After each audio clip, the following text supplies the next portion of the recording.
السلام علیکم. آج کا ہمارا ٹاپک ہے سر سید احمد خان اینڈ تحریک علی گڑھ. تو چلیے سب سے پہلے ہم دیکھتے ہیں اس کے بیک گراؤنڈ کی طرف. سر سید احمد خان 17 اکتوبر 1817 کو دہلی میں پیدا ہوئے. آپ کے والد میر تقی کو شاہی دربار میں بڑا اصل و رسوخ حاصل تھا اور آپ کی تربیت اور تعمیر اخلاق و کردار میں آپ کی والدہ کا ایک بہت بڑا رول ہے. 1838 میں والد کا انتقال ہونے کے بعد آپ نے ایسٹ انڈیا کمپنی میں 1839 میں بحیثیت ایک نائب منشی کی ملازمت اختیار کی اور 1846 میں آپ کو چیف جج کے عہدے پر ترقی دی گئی. ملازمت کے سلسلے میں آپ نے دہلی، بجنور، مراد آباد، غازی پور اور بنارس میں مقیم رہے. 1876 میں پینشن لے کر علی گڑھ آ گئے اور اپنی زندگی کے باقی ٹائم پیریڈ جو ہے وہ اپنے اداروں کی تکمیل میں گزار دیا. تو 1857 کی جنگ آزادی کے بعد مسلمان سیاسی، سماجی، معاشی طور پر سخت دباؤ کا شکار تھے اور انتہائی مایوس کن دور سے گزر رہے تھے.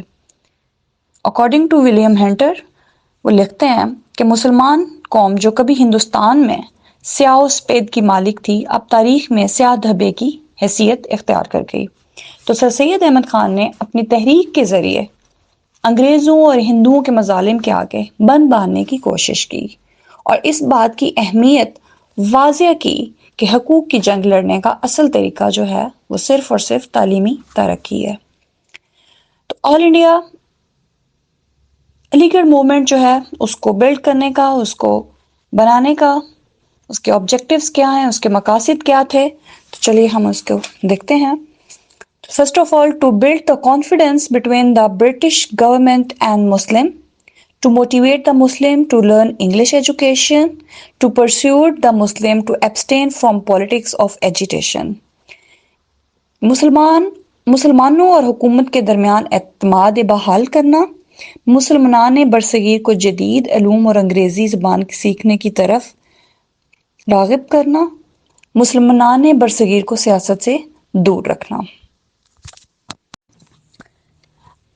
After the Muslim rule British government نے ایک نیو پالیسی کو انٹروڈیوس کروایا جس میں انہوں نے Arabic, Persian and religious education کو بالکل اگنور کر دیا تھا اور انہوں نے ایک انگلش لینگویج کو آفیشیل لینگویج قرار دیا اور وہاں پہ جو نصاب تھا وہ بھی انگلش میں پڑھایا جانے لگا. تو اس طرح سے سر سید احمد خان نے پھر ایک علی گڑھ موومنٹ لانچ کی تاکہ وہاں پہ مسلمانوں کو اویئر کیا جائے کہ وہاں پہ وہ ماڈرن ایجوکیشن کو گین کریں.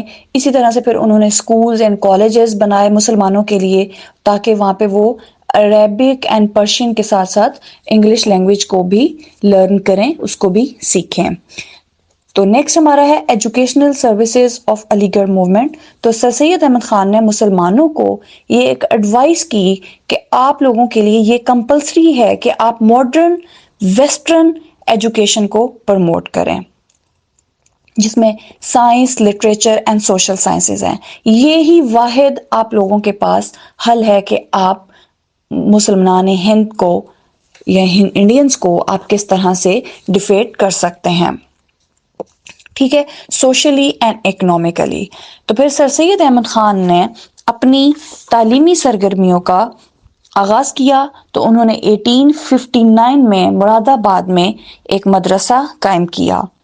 نیکسٹ انہوں نے 1862 میں غازی پور میں دوسرا مدرسہ قائم کیا جس میں اردو، عربی اور انگریزی نصاب کو بھی شامل کیا گیا.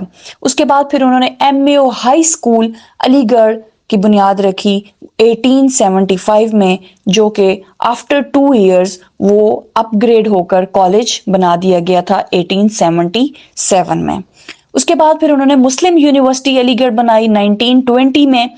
مسلم یونیورسٹی بنائی، وہاں پہ انگلش ٹیچرز کو ہائر کیا گیا تاکہ وہ مسلمانوں کو ایک پراپر ماڈرن انگلش ایجوکیشن کی تعلیمات دے سکیں. اس میں آرنولڈ، میریسن اینڈ آرچیبولڈ وغیرہ شامل تھے. اس کے بعد انہوں نے پھر سائنٹیفک سوسائٹی 1863 میں بنائی جس کا مقصد یہ تھا کہ 1863 میں سائنٹیفک سوسائٹی غازی پور کا افتتاح کیا. اس سوسائٹی کا مقصد مغربی علوم کو ہندوستان میں رائج کرنا تھا اور اس سوسائٹی نے سائنس، تاریخ، ادب اور دیگر علوم کی بہت ساری کتابوں کو انگریزی سے اردو میں اس کی ٹرانسلیشن کی، اور سوسائٹی کا جو آفس تھا اس سائنٹیفک سوسائٹی کا وہ 1876 علی گڑھ میں شفل کر دیا گیا. ٹھیک ہے. اس کے بعد پھر آتی ہے ہماری محمدن ایجوکیشنل کانفرنس 1886. سر سید احمد خان نے 1886 میں محمدن ایجوکیشنل کانفرنس قائم کی. محمدن ایجوکیشنل کانفرنس علی گڑھ کالج سے بھی بہت زیادہ فائدہ مند ثابت ہوئی. دور دراز مقامات پر اس کانفرنس کے اجلاس ہوئے. اس کانفرنس نے مسلمانوں میں حصول تعلیم کے لیے ایک ولولہ، ایک جوش پیدا کر دیا. کانفرنس کا مقصد مسلمانوں کو صرف اور صرف ماڈرن ایجوکیشن کی طرف انفلوئنس کرنا تھا اور تحریک علی گڑھ کے لیے کچھ فنڈز جو تھے وہ کلیکٹ کرنے تھے. اس کے بعد جو ہے وہ پھر سر سید احمد خان کی کوششوں سے برصغیر کے طول و عرض میں علی گڑھ کی طرز پر کی گئی ادارے قائم کیے گئے، جس میں سندھ مدرسہ اسلام کراچی، مسلم کانپور، اسلامی کالج پشاور اور اسلامیہ کالج لاہور وغیرہ شامل ہیں. Thank you.